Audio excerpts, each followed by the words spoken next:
ओम शांति। आज मैं आपको अपना अनुभव सुनाना चाहती हूँ कि कैसे मैंने स्पिरिचुअल लाइफ को अडॉप्ट किया। For the very first thing, I am born and brought up in priest family. My grandfather was a priest, kind of oracle. उन्होंने पहले ही बता दिया था मेरे फादर साहब को कि आपकी डॉटर्स शादी नहीं करेंगी, सन्यासी जीवन, एसेटिक लाइफ जिएंगी। तो ये पहले से ही था, अपब्रिंगिंग में ही हमारे बॉर्न एंड ब्रॉट अप थे, तो उस हिसाब से ब्रिंगिंग में ही था, हमारी अपब्रिंगिंग में था। जैसे जैसे मैं बड़ी होती गई, 4th स्टैंडर्ड से मैंने भक्ति करना शुरू किया।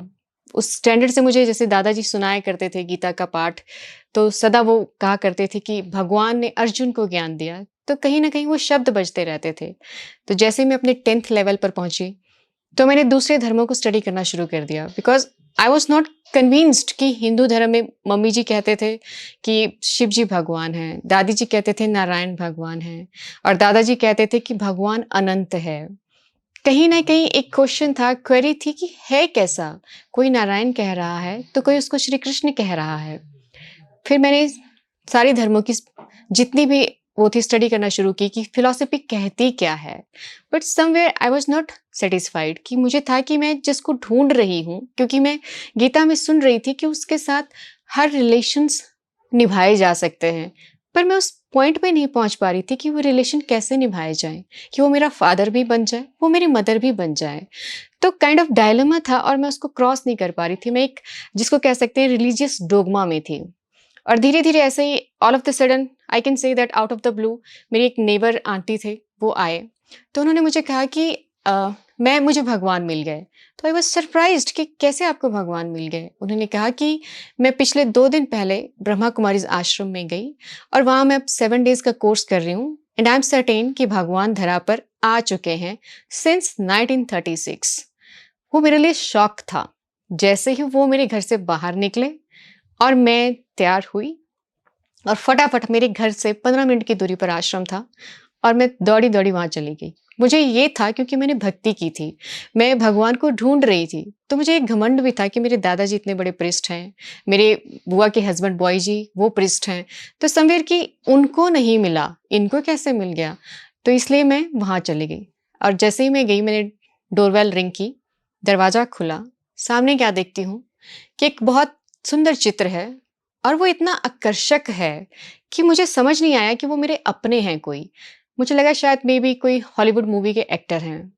वो थे प्यारे ब्रह्मा बाबा, पर मैं नहीं इनकलकेट कर पा रही थी कि हु वॉज ही।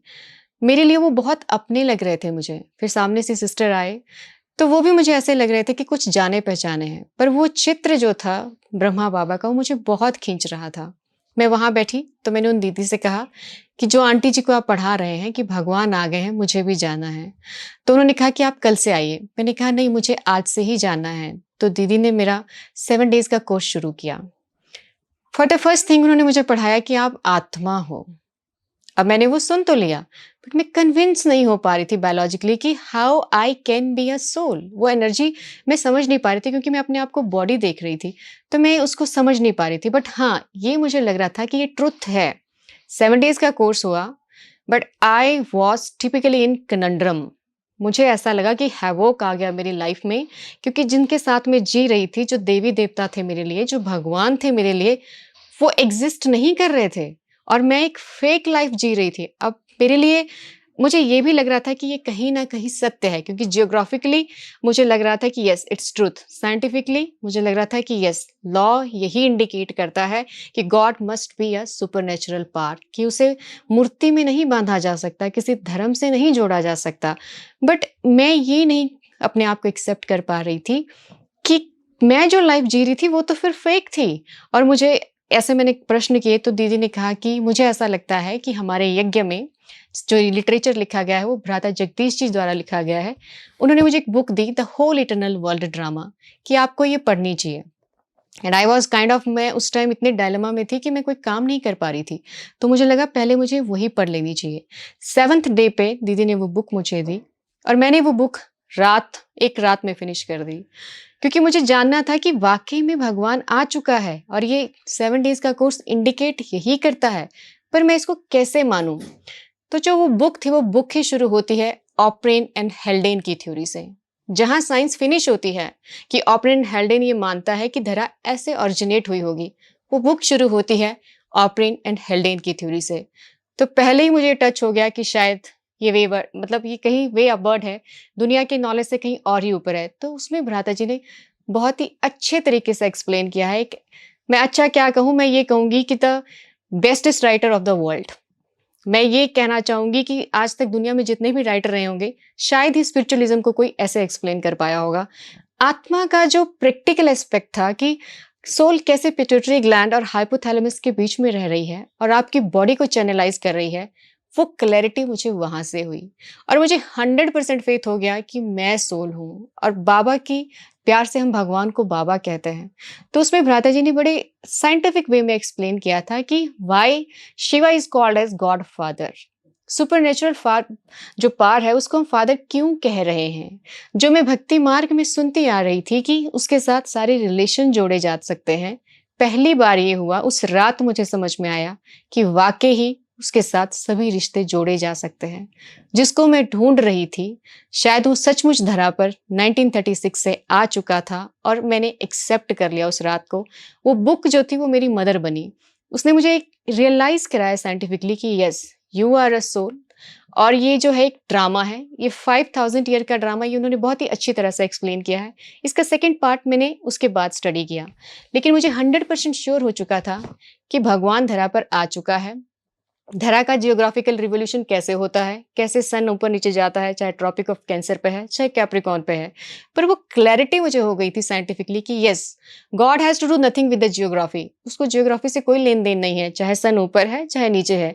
लेकिन हम लोग भी जो कुछ कर रहे हैं वो गॉड से रिलेटेड नहीं है, that is based on the law of Karma. लेकिन हम उसके साथ जोड़ करके अपने कर्मों को कैसे चैनलाइज कर सकते हैं, कैसे उनको पॉजिटिव कर सकते हैं, वो मुझे समझ में आया। धीरे धीरे मैंने अगले दिन से मुरली पढ़ना शुरू किया। तो मेरा सबसे पहला ये था कि मुझे बाबा से मिलना है, क्योंकि बाबा को जब मैंने पहली बारी देखा था तो मेरी बुद्धि में था कि ये मुझे प्रैक्टिकली मिले। पर ब्रह्मा बाबा ने तो शरीर छोड़ दिया था 1969 में, पर मेरी एक अंदर में बिल्कुल वो थी कि मुझे मिलना ही मिलना है। तो पहला चेंज ये आया मेरी लाइफ में, क्योंकि मैं नाइट आउल थी, मैं रात को पढ़ती थी और सुबह जागती थी, कहीं जा करके 10 बजे 11 बजे इस तरह का रूटीन होता था। पर जैसे ही मैं ब्रह्मा कुमारीज में आई, आफ्टर दैट 7 डेज, सबसे पहले मैंने 3 o'clock उठना शुरू किया। बाबा ने मुझे उठाना शुरू किया, क्योंकि दीदी ने मुझे कहा कि आपको बाबा को फील करना है तो से हिम कि मुझे मॉर्निंग 3 o'clock उठाना, और मैंने वही किया। चित्र के आगे जाके कहा, बाबा मुझे 3 बजे उठाना, और मैं 3 बजे डेली उठना शुरू हुई। तो ऐसे मेरे बाबा से बात चल रही थी कि मुझे आपसे प्रैक्टिकली मिलना है, ब्रह्मा बाबा से। तो ऐसे एक दिन मैं बैठी बैठी पढ़ रही थी, तो मैंने सामने से देखा ब्रह्मा बाबा आए और बाबा दादियों के साथ खड़े हैं और जानकी दादी जी मेरे सामने खड़ी हैं। बाबा ने दादी के पहले मेरे से बाबा ने शेक हैंड की और अपना हाथ मेरे हाथ में रखकर फिर मेरे हाथ को उठाकर जानकी दादी जी के हाथ में दिया।